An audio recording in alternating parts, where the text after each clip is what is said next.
Sukharadhyam rijubhir Ananya Sharanair Nrebhi Krithagya Kho Naseveta Dura Rajam Asadubhi. Not render his loving service to such a great master as the Personality of Godhead. The Lord can be easily pleased by spotless devotees who resort exclusively to Him for protection. Though the unrighteous man finds it difficult to propitiate Him.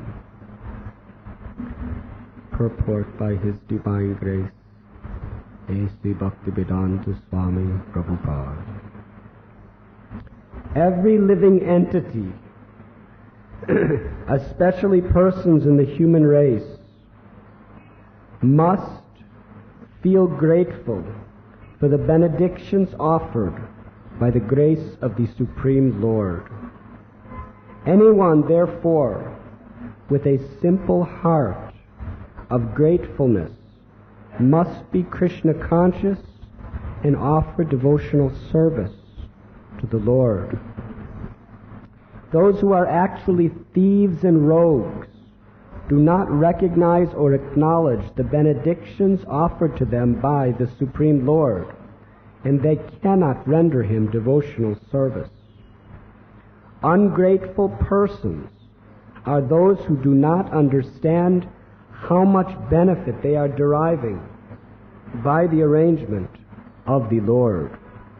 They enjoy the sunshine and moonshine, and they get water free of charge. Yet they do not feel grateful, but simply go on enjoying these gifts of the Lord. Therefore, they must be called thieves and rogues.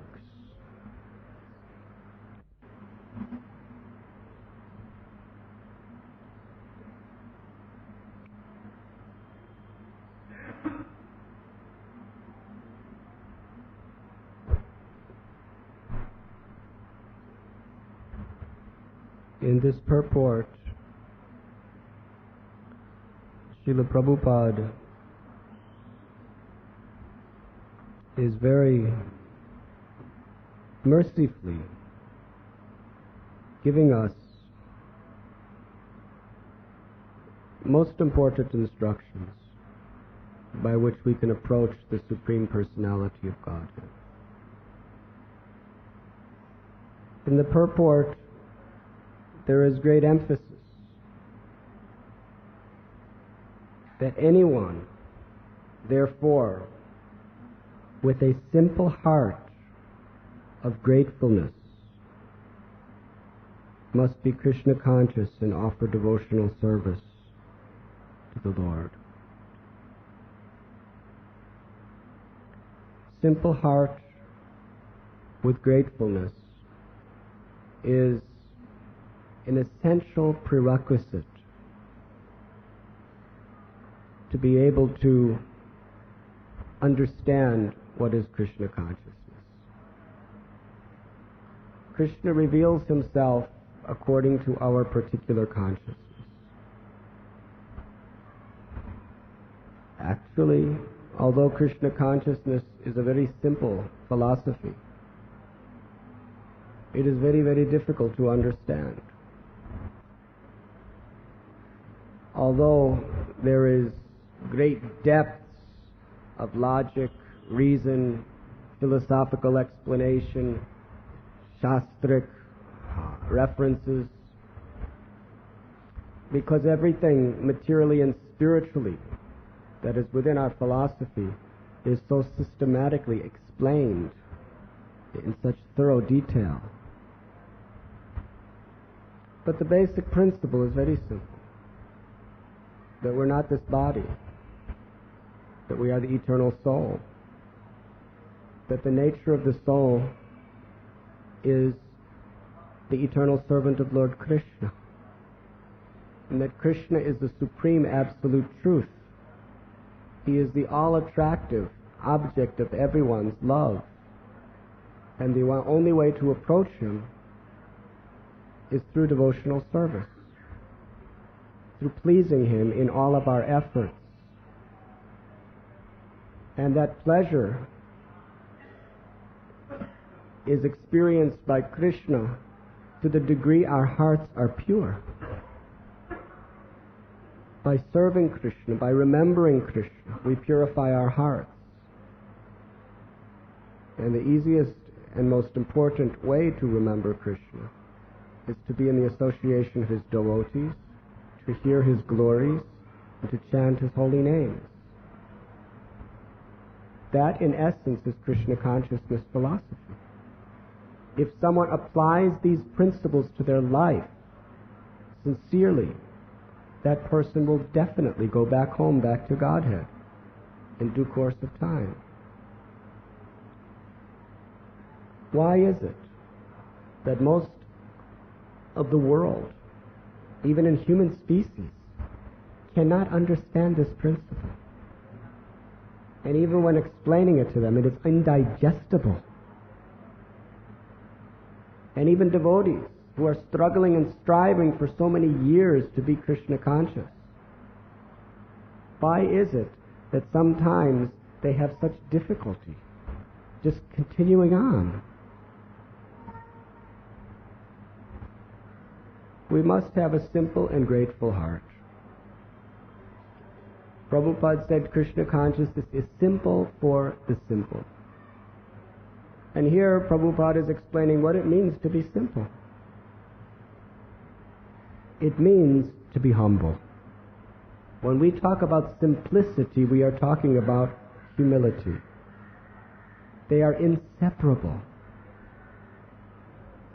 Wherever there is pride, there is endless complications. Because when you are proud, you are in a competitive spirit. Not only that, but to the degree you have pride, to that degree you have expectations of what you deserve. The more we expect, or the more we think we deserve, the more we will be frustrated. I think we all have this experience. Because somehow or other, sometime or other, we're not going to get what we think we deserve. Just as lust, as explains in Bhagavad Gita, is insatiable. It burns like fire. The more you give it, the more it needs. The false pride is of the same nature. The more you get it, the more it becomes infatuated and demands more, and more. When somebody's very small, but they expect something more, and they get it, then they become more infatuated. And then they need more, and more, and more. We were in Ahovalam. There we heard about Hiranyakashipu. He had all the demigods bowing down at his feet. He did not have lotus feet, but he had feet. And those feet were so feared. They were not loved. They were not attractive. They were feared. For everyone was bowing down to him. The whole universe was offering prayers to him. But was he satisfied? No, because whatever they gave him, he considered, I deserve more. And he expected it. So much frustration. In our ordinary life, in our domestic affairs, if you're a husband or a wife or a parent, when you really think, I deserve a certain amount of respect, I deserve a certain amount of attention, affection, I deserve a certain degree of service to me. How many of you have been frustrated in terrible anxiety because you just do not get it. Has that ever happened to any of you? Brahmachari, same situation. Sannyasi, the worst situation. Sannyasi, you expect everything from everyone. Frustrating situation. Humility means I do not deserve anything. Humility means I deserve to be beaten on the head and thrown in fire. Somehow or other, you have looked at me. You should be spitting on me. Or as Prabhupada said, spiting on me. That's a humble devotee. Therefore, a devotee who feels he doesn't deserve anything is grateful for whatever comes. A devotee who is grateful by nature, who has a simple heart, even if bad comes, bad meaning things that are painful or difficult to tolerate, he understands that actually this must be good. Tatenu kampam susamikshamano punjana evata kritam vipagam vidvag vapu vir vidaram namaste jiveti amuktapade sadaya bhak. Even when pain, misery, disrespect, insult come to a devotee, with folded palms, he thinks, I deserve so much worse than this. But Krishna, you're so kind, you're just giving me this. I welcome it. Thank you. That is humility. Humility isn't just the external show of saying, I am the most fallen, and you are my Prabhu, and please accept my obeisances. That is a form of humility that should be there. But actual humility is when we are grateful for whatever we receive, thinking that I deserve either nothing or worse. When we read the prayers of the great devotees, when they come before the Supreme Personality of Godhead, this is always their prayer.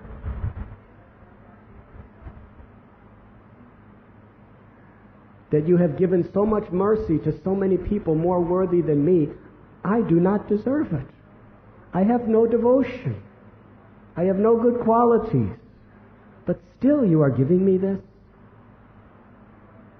When Lord Chaitanya Mahaprabhu drank from that broken iron pot of Kolavecha Sridhar, he did not think, yes, this is proper. I am a Vaishnava, and Krishna always worships his devotee.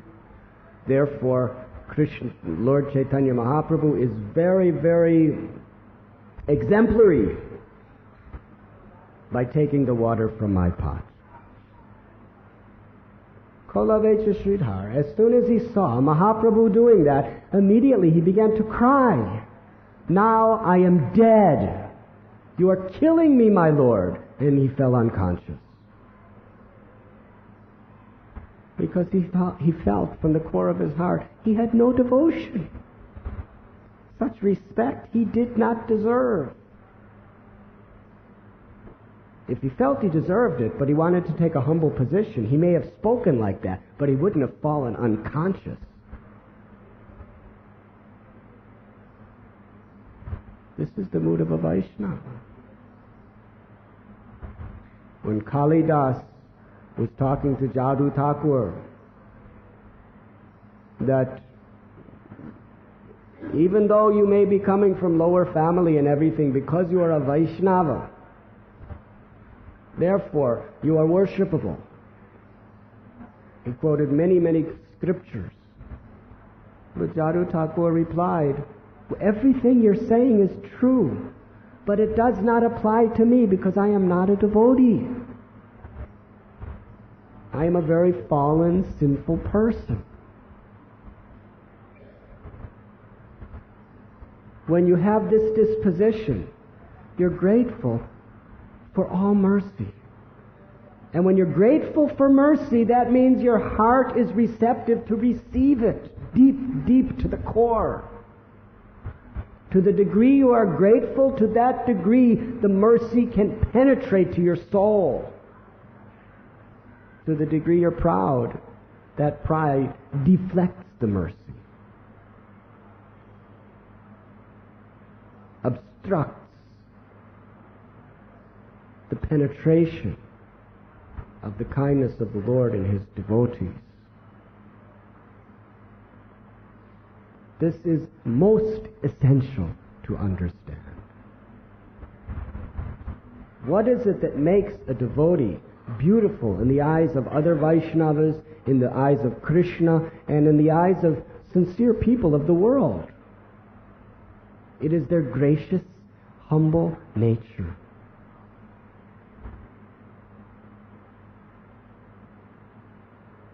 When we think we deserve something,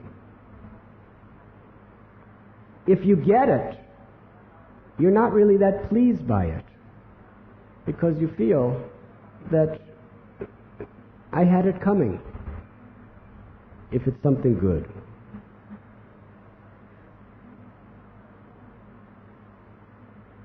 We can't even see it as being mercy. The word mercy means to receive something, yet you have no qualification to receive. If you give money to a merchant and he gives you the product, do you consider that mercy? If you go to a restaurant, or here you call hotel, and you give 1,000 rupees and they bring some nice food for you, do you consider, oh, you are so merciful? But if you're begging on the street, you have nothing, and someone gives you that same food offered to Krishna, prasad, then you think, this is mercy. So to the degree we think we deserve the Lord's kindness and the devotee's kindness, to that degree we will be frustrated. Because you'll never get enough. But a devotee that is grateful will always be satisfied. Because whatever he or she gets, in whatever way he or she gets it, he can recognize that this is mercy. I don't deserve it. Even when a devotee is being punished, a devotee thinks that this punishment is coming from Krishna. I don't deserve to be punished by Krishna. And we're grateful to receive it with folded palms. Thank you, Krishna. I deserve so much worse. I deserve to be punished directly by Yamaraj and his Yamadutas. But instead you are personally arranging the situation for my purification. I don't deserve it. Thank you. Then, whatever Krishna is trying to do to purify you has the maximum effect. It actually purifies you.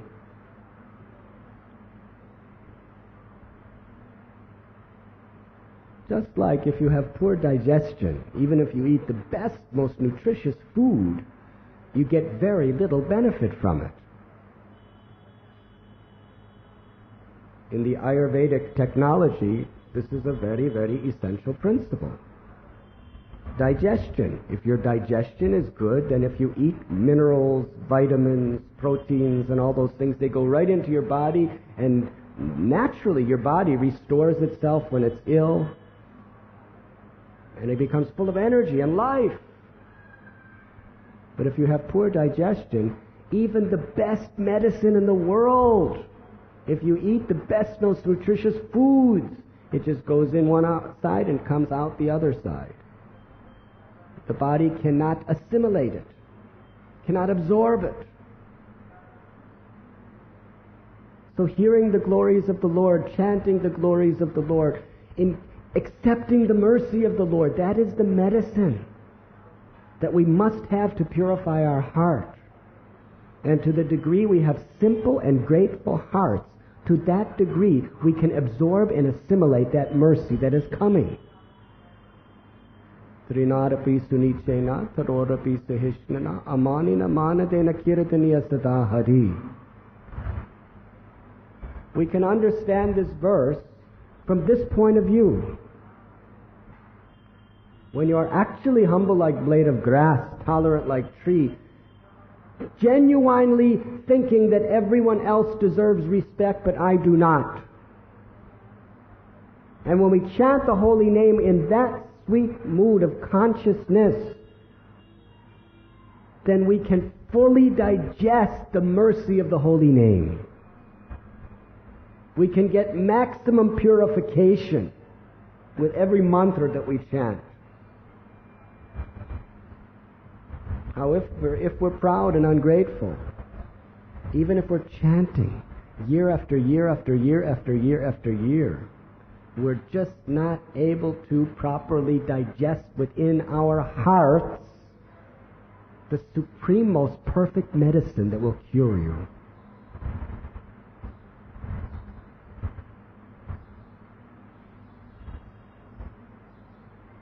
If someone is actually humble, if another devotee says, Haribol Prabhu, he thinks, oh my God, how could he call me Prabhu? If he only knew who I was, what I'm thinking at this very moment, he would not call me Prabhu. He would call me Haribol Chandala or Malecha. But because this person is so gracious and so God-fearing, this person is able to see good qualities even when there's none. He's saying like this, and we'll be very grateful.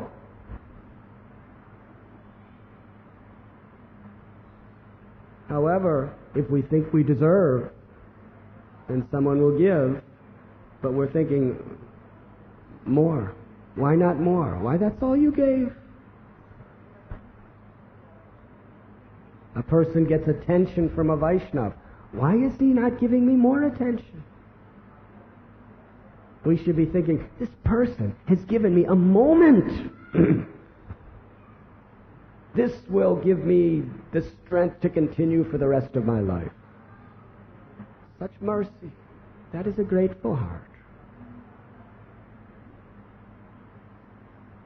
So it's very, very dangerous to be too successful in Krishna consciousness. It's one of the trappings of Maya. When we first come to Krishna consciousness, we have some sense of being grateful. Because we've been suffering in this world and we're getting some special mercy.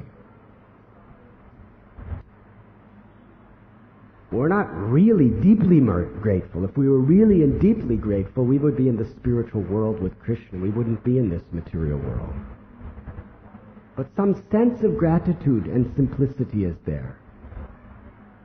That I really do not know anything. Please instruct me, Prabhu. This is very nice. This is what I've always been looking for. And that's why when you're a new devotee, you can learn so quickly. But after some time, we think, I know everything. I know so much. I know more than you. I even know more than you. I even know more than him.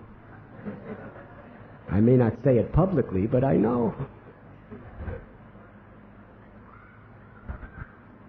And we start getting some respect because we have done some nice service. We're able to speak some nice philosophy, or we're able to do some nice puja, or we're able to organize things in a nice way, or we just happen to be around long enough so people think we're senior. So then we start expecting. And as we're expecting, sometimes we get something nice. And our ego is satisfied. We're thinking, yes, very nice, this is very nice. But then you don't get it. Why? Because I'm humble, I won't say anything, but why is this happening? It's not, this person doesn't properly understand Krishna consciousness. Why Krishna is giving me like this? He should be giving me like this. Ungrateful heart means miserable, frustrated life. And a grateful heart is always happy. A grateful heart sees the sun. How many of you see the sun? And we think, Krishna is so merciful, so kind. I don't deserve this. I have no ability to exist unless Krishna causelessly gives me this sunshine. When it rains, the rain is coming from Krishna. In Gita he says, I am the source of the rain. A devotee is grateful that I cannot survive without this rain, and Krishna is so mercifully giving it.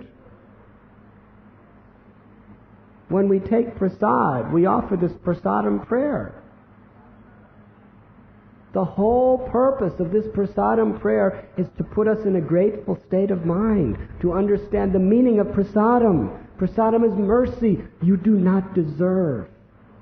You do not deserve a grain of rice that has come directly from the mouth of the Supreme Personality of Godhead. And yet we're just eating it, thinking, why is there not enough salt in this rice? Why only rice? Why not chapatis?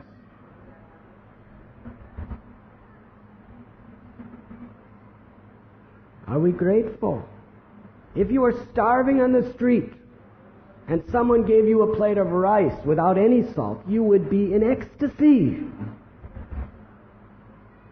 But when you're ungrateful, someone gives you that same plate of rice and you're thinking, where's the sabji, where's the dal, where's the laddu, where's the halava, why you're cooking like this, why you don't know that we need more and we need better and everything else. So you're eating the rice in a miserable condition. So which is better, to be a beggar in the street or to be an ungrateful person who's expecting so much more? If you're grateful, you can understand it's prasad, it's mercy. Prasad doesn't mean grains and sugar and ghee. Prasad means mercy. A grateful person actually takes prasad as mercy. And that is why it is necessary for us to chant this prayer before we take prasad. Not as a ritual, but to put us in the proper frame of mind, to actually benefit maximally as we're taking Krishna's mercy.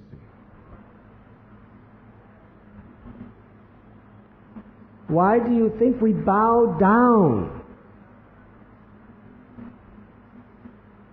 We bow down before the deity. We bow down before Srila Prabhupada's Murti. We bow down before the Vaishnavas. It's not just a ritual.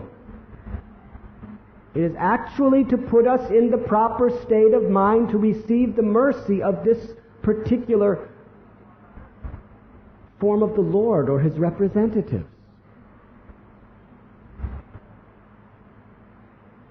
When we bow down before the deity, we humble ourselves. That I'm a straw in the street. And when we're bowing down, we're actually in the same position as a straw in the street, just laying there.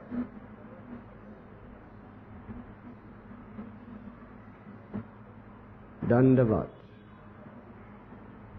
And if we're actually a little attentive of what we're doing and why, then when we get up, we'll be thinking, my Lord, I don't deserve to be seeing your form, Shri Shri Radha Gopinath. I deserve to be seeing the form of the Yamadutas. But somehow or other, you are so kind, you are allowing me, you have invited me, again and again and again. Sometimes I speak to people who are in prison. People who are in prison, who are in terrible association, suffering, abused, not even treated like human beings, but like animals. And if a devotee comes in, some of them actually are in that arrangement, they become animals. But some rare souls in that situation, when you go to see them, they are so grateful. You have come to see me. You have come to bring Krishna to me. Just to get a photo of Krishna, it's like the most glorious benediction of their life. Because they are grateful. Queen Kunti prayed, those who have too much wealth, too much education, who are too beautiful and are coming from prestigious birth lineage, those persons' tendency is to become proud and to expect so much. Such a person cannot chant the holy name of the Lord helplessly. Person can chant, but not from the heart, from the mind and the mouth. The heart can only absorb the holy name and the mercy of the Lord in all forms to the degree it is grateful to receive it. That means to the degree it is humble and considers, I do not deserve it. This is causeless mercy upon me.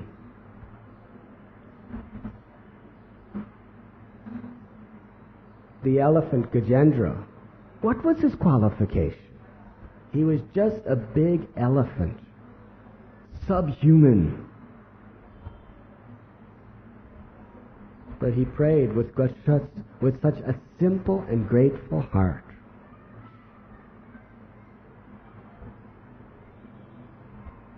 To actually be grateful means you have to be appreciating both what you like and what you do not like when it comes into your life.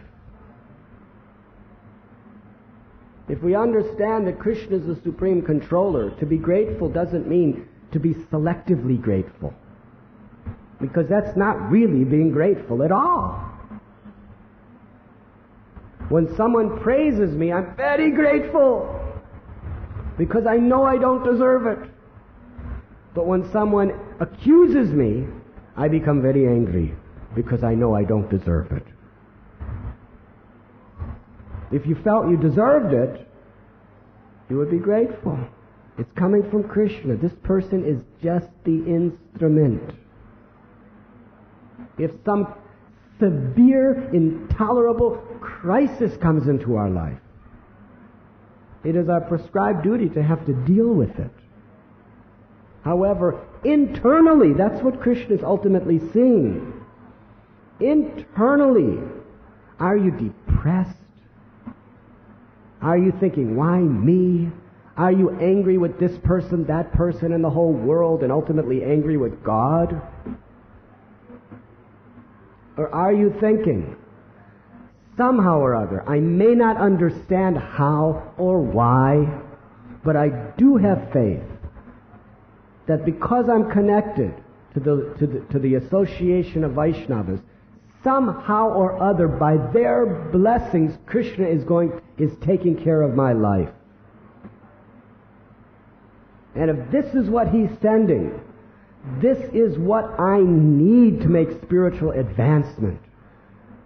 So rather than just becoming frustrated, lose faith, and become angry, we go deep into trying to understand how I can reciprocate with this inconceivable form of mercy that's causing me so much pain. How to be grateful for it. Lord Jesus Christ was grateful while he was being crucified.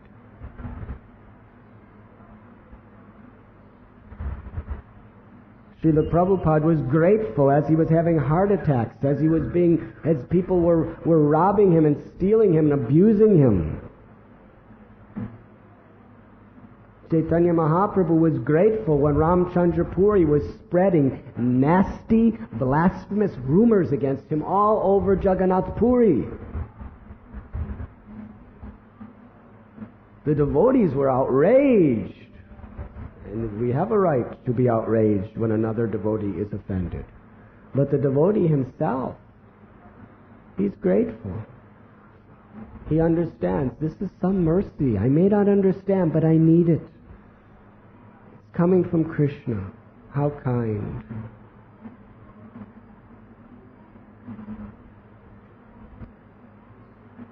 In that state of mind, you can be innerly happy in every situation of life. This is actually the formula of happiness. To not expect something else, but to be grateful for what Krishna gives in all forms. We read about that Brahman. This is a very, very classic illustration of this principle. He wanted so much to see Lord Chaitanya Mahaprabhu's dancing. He heard about it from others. But at that time, Sri Chaitanya Mahaprabhu never made a public dance. Exclusively, he would dance in either the house of Srivas Thakur or the house of Chandrasekhar. They would lock the doors and close the windows. No one could come in except his most confidential associates.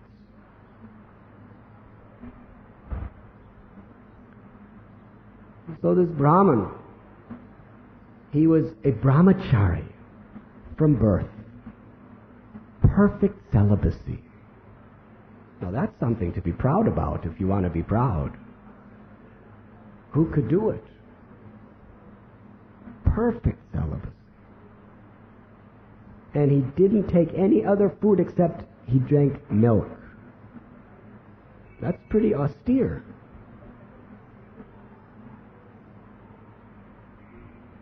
Other people are eating so much nice prasad. He would only take milk. Not because he was diseased, but because that was his tapasya. And he was very learned in the scriptures. If he was here today, if he wanted to be, he would probably have millions of disciples. He was an exalted soul. But he wanted to see Lord Chaitanya dancing. And there was no access. But he knew the scriptures well enough to understand you cannot approach the Supreme Lord directly. But if you approach him through someone he loves, then by the intervention of a devotee, the Lord can give you mercy. That is our only hope. If Srila Prabhupada doesn't pray, Krishna, please be merciful upon this poor soul, we have no hope of getting Krishna's mercy. If we think that our dancing and chanting is going to attract Krishna, if we think that our erudite scholarship in presenting Bhagavad Gita is going to attract Krishna, then we are in total illusion. But if we're doing all these devotional activities in such a way that we're pleasing the devotee of Krishna, then the devotee of Krishna will say to Krishna, please, Krishna, please be kind upon this poor soul. Then you can get mercy. There's no other way. This brahmachari approached Srivas Thakur. Said, please, I know I don't deserve it, but if just one time in my life I can see Lord Gauranga Mahaprabhu dancing, that will be the ultimate fulfillment of all my desires. That will cleanse my heart. Please give me this chance. Srivas Thakur said, very difficult. You're not one of the inside crowd. You're not one of the associates of the Lord. No one except his pure, unadulterated servants are allowed to see this dance. I'm very sorry. But this brahmachari, he came every day. If he was demanding from Srivas Thakur, Srivas Thakur, being a great Vaishnava, would have just cast him away. But he was not demanding. He was desperately, humbly, helplessly begging for mercy. That is the difference.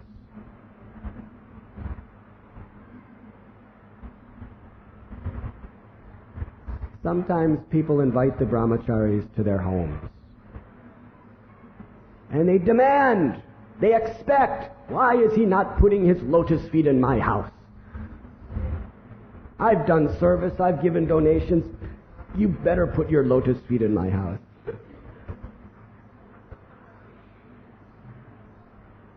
That consciousness, the lotus feet may come to your house, but you're not going to make your house is not going to become so much purified.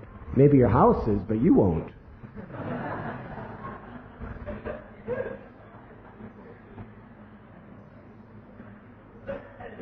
But we read the Kurma Brahman, Venkata Bhatta, when Mahaprabhu came to those places, they didn't demand, they didn't expect, they helplessly, desperately, humbly begged. I require this, please. Narottam Das Thakur prayed that you are Patita Pavana. You are the deliverer of the most fallen. Since that is the case, you can analyze all souls within this universe, and you will certainly come to the conclusion that my claim to your mercy is first, because I am the most fallen. So please give me your mercy. Rupa and Sanatana Goswami were the most qualified people in the entire creation. Brahmins, learned scholars, big, high positions, pure hearts. But they considered themselves so fallen. Lord Chaitanya came to Ramkeli. They disguised themselves just to go to see him. They first approached Haridas Thakur and Nityananda. They didn't go to the Lord directly. They felt no qualification to do so. It was Nityananda Prabhu and Srila Thakur Haridas that brought them to the lotus feet of Lord Gauranga. That was their natural humility. With straw in their teeth, with cloth wrapped around their neck, they fell to the ground like sticks, weeping and crying. They felt they didn't deserve to be there. Lord Chaitanya placed his feet on their head. He embraced them. They were saying, my Lord, this is not understandable. We are lower than Jagai and Madhai. It was no difficult to deliver them. They were residents of Navadweep. They never served Malechas and Yavanas like us. Rupa and Sanatana, in every respect, they had all good qualities. But the fact that they served a Malecha emperor, that's all they saw. This is the difference between a devotee and a non-devotee. A devotee looks for all good qualities in others and doesn't mind anything else. But he looks only for the bad qualities himself, and the good qualities he ignores. This is Rupa and Sanatana. Previous to this, Vaishnavas and scholars would come to Ramkeli on their invitation to discuss Srimad Bhagavatam and other great literatures. Rupa and Sanatana were more beautiful in physical form than Cupid. They were They were sitting on thrones with opulence like Indra. They had power, prestige.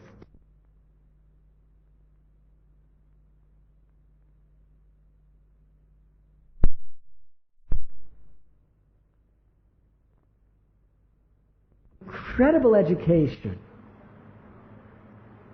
But yet, even if an insignificant beggar, even if a sadhu, anyone who came, they would get off their high seats and greet them wholeheartedly.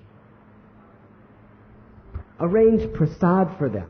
Arrange residential facilities for them. Arrange a place near the Ganges for them to bathe. This is how they treated everyone.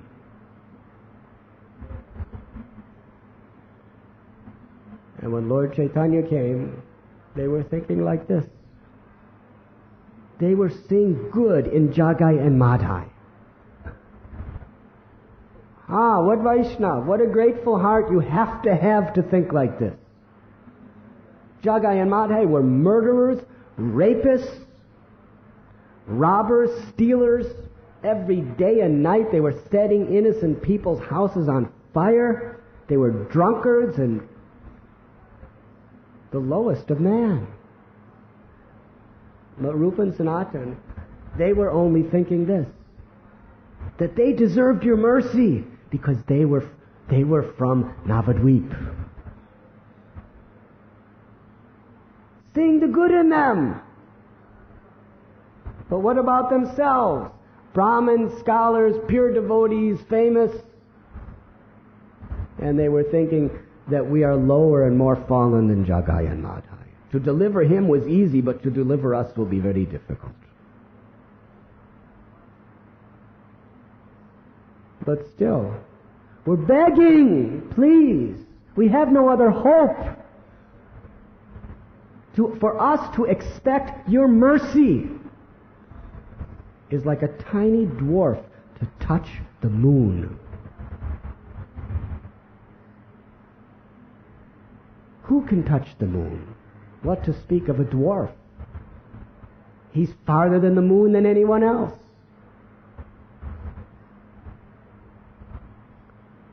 But even though it's so unlikely, it's so impossible, your causeless mercy is all we have, therefore we are begging for it. We have nowhere else to turn. Chaitanya Mahaprabhu said, stop this talk, please. Your humility is breaking my heart. Actually, their humility melted his heart. And that's the whole process of bhakti, to melt the heart of Krishna. And this is the only qualification. A simple, grateful, humble heart. So this Brahman, he was begging.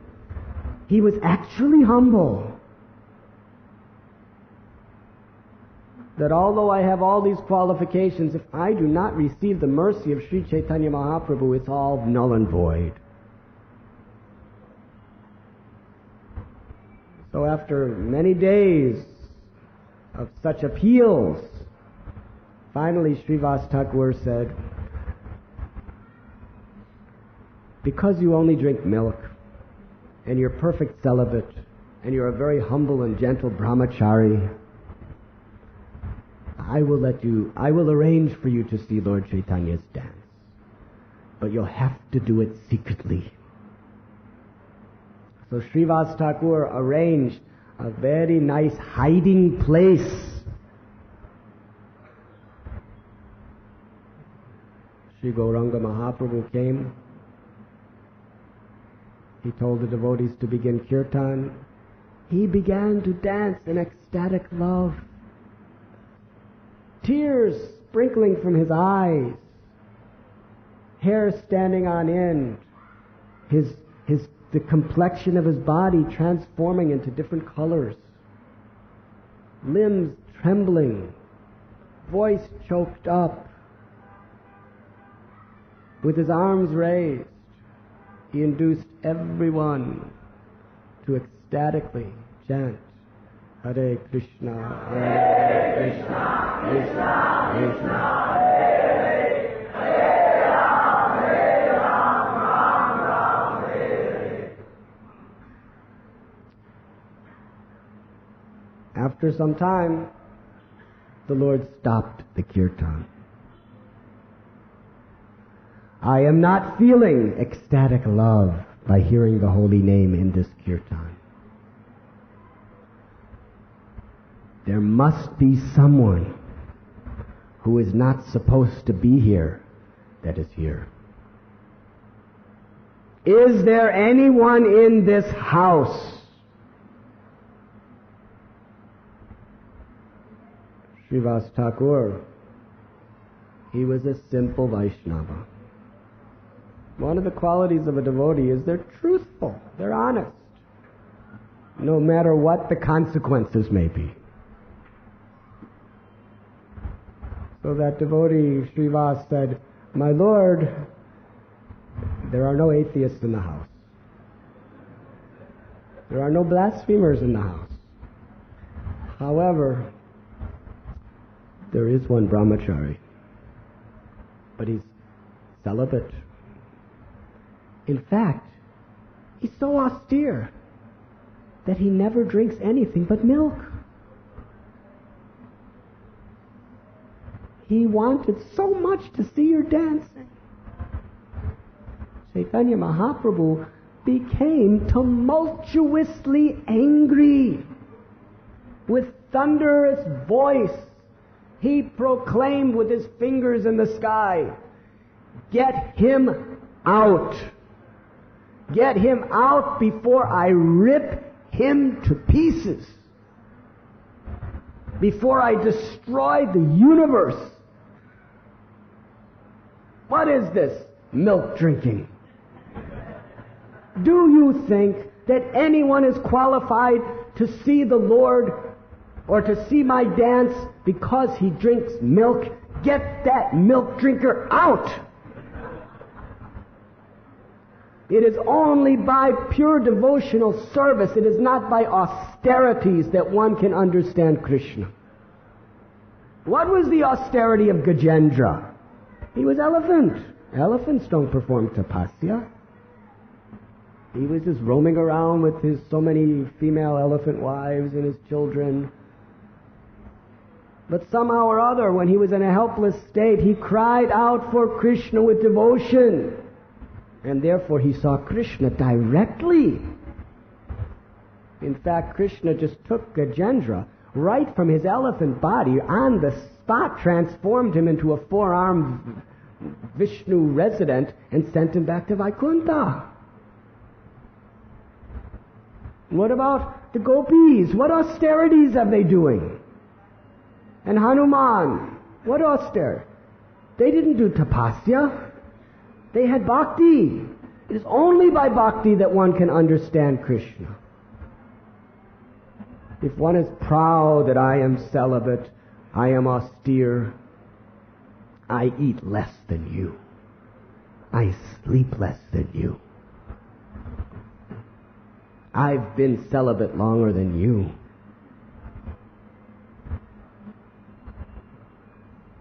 or grihastas, I don't even have any children, you have children. All of this is false ego. This is not bhakti.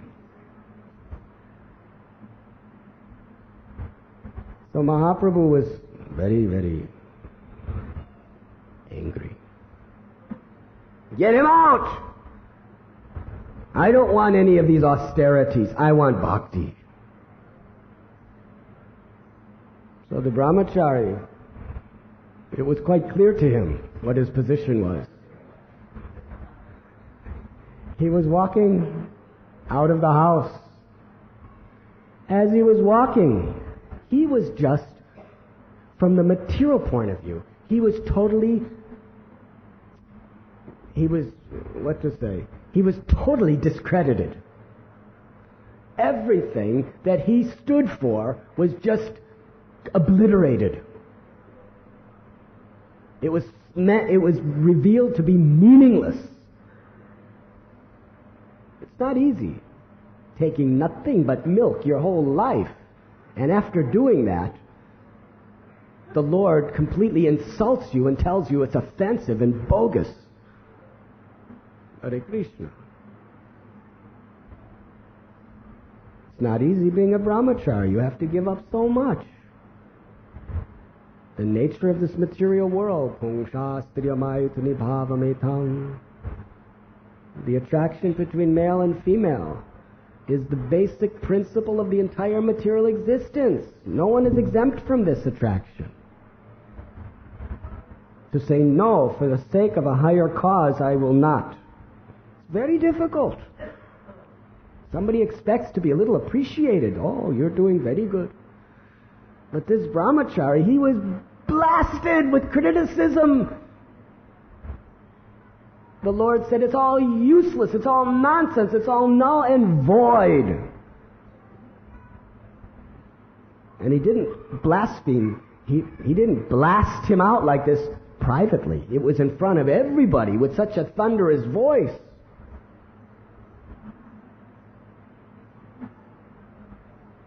No, the brahmachari could have thought, I'm a good devotee.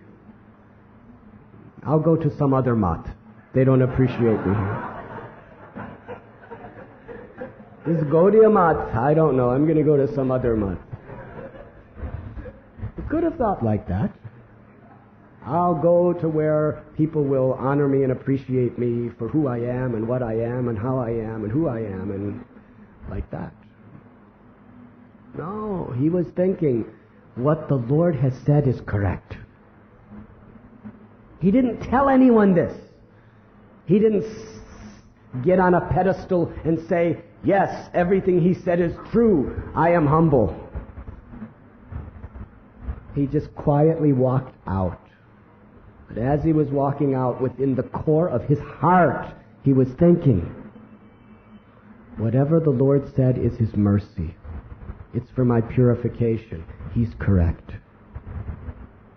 I am a fallen, puffed up rascal. I don't deserve to see his dancing. But still, for that one moment, I got to see him dance. Even though I'm so undeserving, still I got to see it. How merciful is my Lord. He was grateful. He was grateful for the chastisement and grateful for that moment that he saw the Lord dance. If he felt he deserved it, he wouldn't be grateful. The Lord was so pleased because he had a simple and grateful heart that Lord Gauranga Mahaprabhu called him back immediately. Come back here. The brahmachari came back and Mahaprabhu placed his lotus feet on the brahmachari's head, gave him prema bhakti, invited him to be a regular associate of his within the kirtans each night, and informed this person, don't be proud or think that by your austerities you can achieve Krishna. It is only by devotion.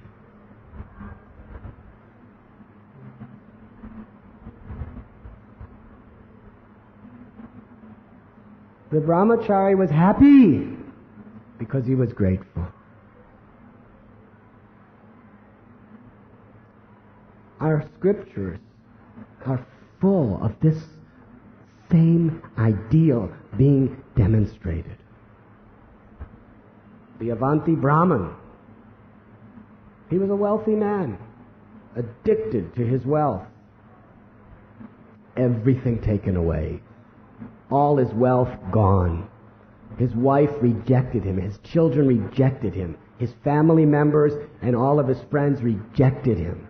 People were throwing stones on him. People were passing urine on him. Now, you may think that things are bad, but how many people just come up and start passing urine on you? Throwing rocks at you. And he was suffering miserably. But then he came to the consciousness of thinking in terms of how this is Krishna's mercy for my purification. I deserve much worse. And then he became grateful for that. And as soon as he became grateful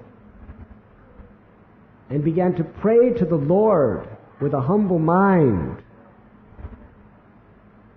he became blissful, transcendentally blissful. He achieved the ultimate perfection of life.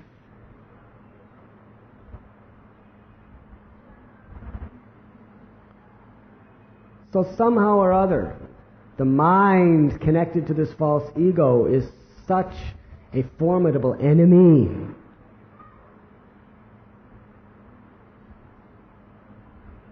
that we have this insatiable desire to expect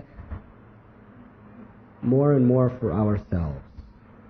On the physical level, on the emotional level, on the spiritual level. But when we're humble, when we really think, I do not deserve it, let me trace back to think of the reasons why I don't deserve anything. But Krishna is personally giving me this. Then we are grateful. Then we are humble. And we should show gratitude to others. Can you imagine the farthest reaches of our mind's extent? What it would be like if we lived in a society where everyone was genuinely, humbly grateful to whatever everyone else was doing.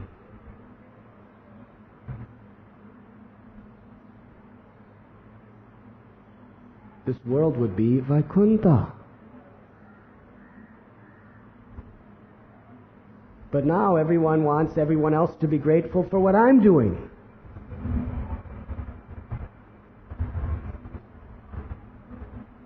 This is what brings about an environment, social environment, by which devotional service can grow in everyone's heart.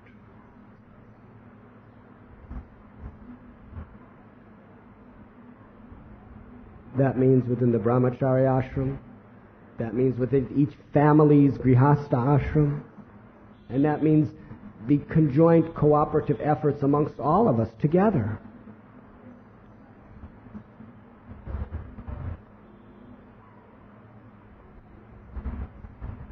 What grateful soul is there who would not render his devotional, his loving service to such a great master as the Personality of Godhead?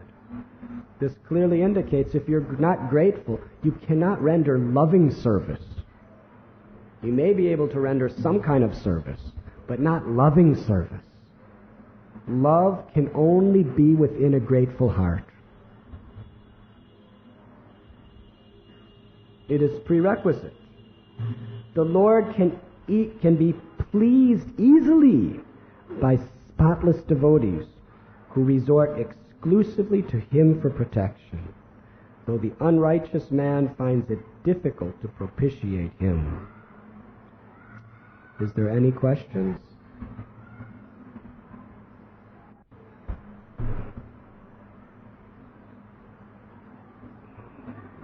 Somehow or other, allow me to go on in my very useless service. I'm not a good speaker. That's a fact.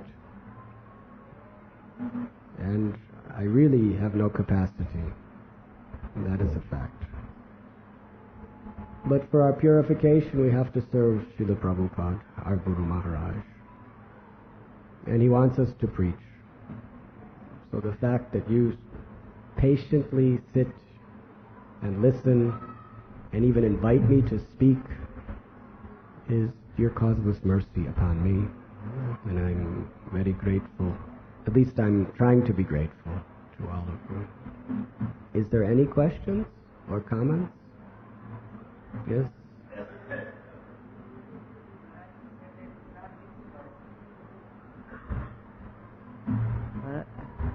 Haribo, you said that prasad means mercy, but when I sit to honor prasad, I always feel that the salt is not there, something is not well cooked, or it happens that today I am not getting the taste of the prasad, but theoretically we understand this, that it's mercy, but practically when honoring prasad, always we feel that some deficiency is there in cooking. So how to overcome this? You should concentrate on the prayer that you're singing before you take prasad. You should concentrate on what it really means. Bhakti Vinod Thakur is teaching us to say, now I take this prasad to my full satisfaction. And do so. Honor the mercy of Shri Shri Gaur Nitai and Shri Shri Radha and Krishna.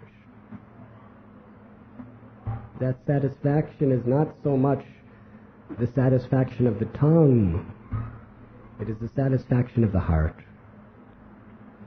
Satisfaction of the tongue is not really satisfaction at all. Satisfaction comes from your heart, not from your eyes or your nose or your tongue or any part of your flesh. People are looking for satisfaction by touching something, seeing something, smelling something, tasting something. But there's no satisfaction in that. Real satisfaction is in your heart. If you know you're doing the right thing and Krishna's pleased, there'll be a satisfaction in your heart.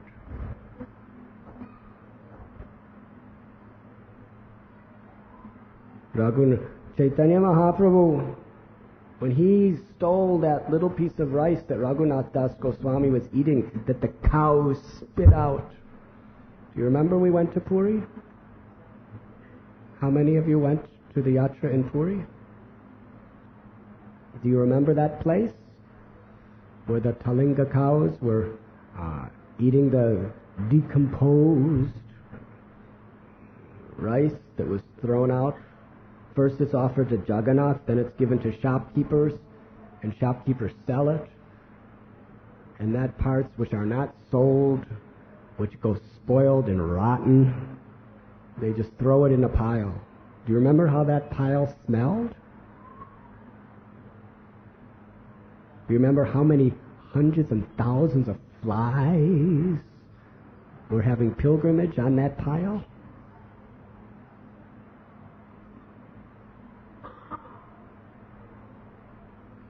And the parts of the rice that were too rotten for the cows to accept, they spit it out. And Raghunath Das Goswami would wash it and take the inner part of it and eat it. That's all he ate. It wasn't like that was a little side dish. That was all he ate.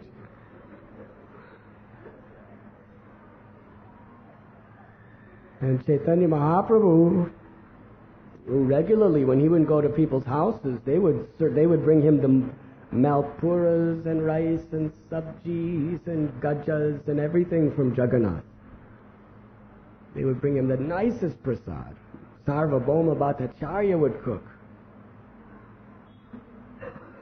Raghava Pandit, he would bring all these hundreds of bags of delicacies. Damayanti, his sister, when she cooked, Srimati Radharani cooked there.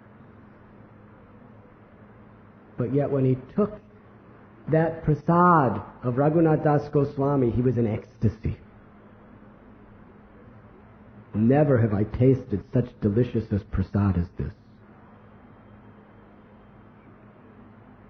Because the love of his devotee, Raghunath Das Goswami, the austerity he was doing in pure loving service is what Lord Chaitanya tasted. Not just with his tongue, but with his heart. Of course, for the Lord, the tongue and the heart are the same. For us, our tongue and our hearts are not always the same.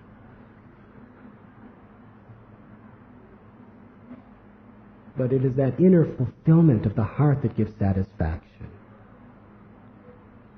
The satisfaction of the senses are ultimately just agitations.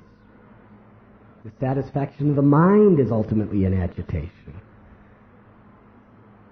But the heart is where the soul is sitting. That is where real satisfaction is. So we should concentrate on this wonderful prayer. Before we chant our japa, we offer our obeisances to Srila Prabhupada and his representatives. We offer obeisances to the Panchatattva. Why? To put our consciousness in the proper state by which we can gratefully, with a simple and attentive mind, chant the holy name. In our temple here, we chant the Shikshastakam prayers before japa every day. We're chanting Trinarapi Sunichena Taror Ivashi Shahashtana Amanina Manina Kim Kirtaniya Sudahari. We're not just chanting it as a ritual. We're trying to actually, in a prayerful mood, put our consciousness in the proper state by which we can be able to digest the holy name with a simple and grateful heart.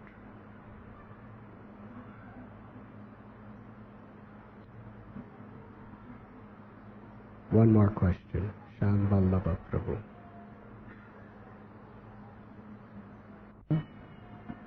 Maharaj, as you rightly said in your lecture, that when someone is not grateful for whatever he is getting, then there is a tendency to complain that why this is not there, why that is not there, why that is not there. But practically, when we are living in our daily affairs, most of us, we hear, and myself also, there is tendency to complain about so many things. To complain that why this is not in this way, why that is not in that way, like this. So, is all these complaints simply because of being ungrateful, or is there something which is genuine? And when we hear someone who is making some complaint, how can we judge, and in what way we can react to such a situation? We have to judge or evaluate our own consciousness. If we're actually and genuinely pointing out how something can improve for the overall benefit of the Vaishnavas, or the mission, or service to the deities, then that's not complaining. That's constructive criticism, it is said. However, if we are complaining because our own mind and senses are not getting gratification by a certain situation, or our own ego is not getting proper gratification, then that complaining only reinforces and perpetuates an ungrateful spirit of heart.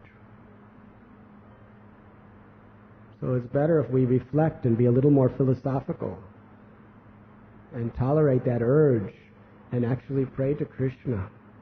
Let me become actually grateful.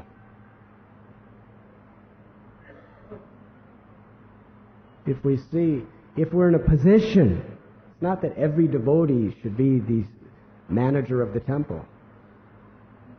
If we see that a certain situation within our family house or within the temple, within our environment, is not up to par of how we can best conjointly serve the Vaishnavas. For instance, if things are dirty, unclean, to just be grateful for that. If the deities' pots are not clean, if the temple's not clean, to say nothing and be grateful for that is Maya. We should be grateful for the opportunity to make a difference.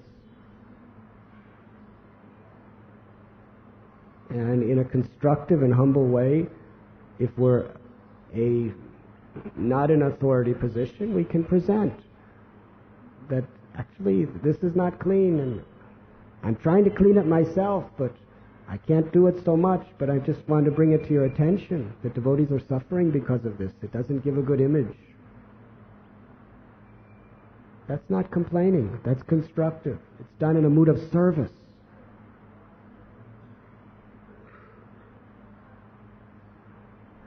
And if you're in an authoritarian, if your service is to be with some authority over others, as a humble service, you should say, no, it should not be dirt. Who has done like this? Why is it like this? But you're not doing it to complain for your own personal sense gratification. You're doing it to actually improve the quality of the consciousness of others. Does that understand? So there's a difference between constructive criticism and complaining. But there's also a fine line of where the demarcation, just like in Kashmir, there's this line of control. And if you cross over the line of control, then there's all kinds of bloodshed. But there's always an argument of where is the line of control.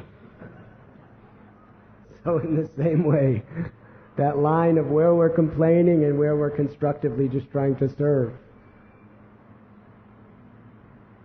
we have to be very careful to understand where that line of control is and respect it.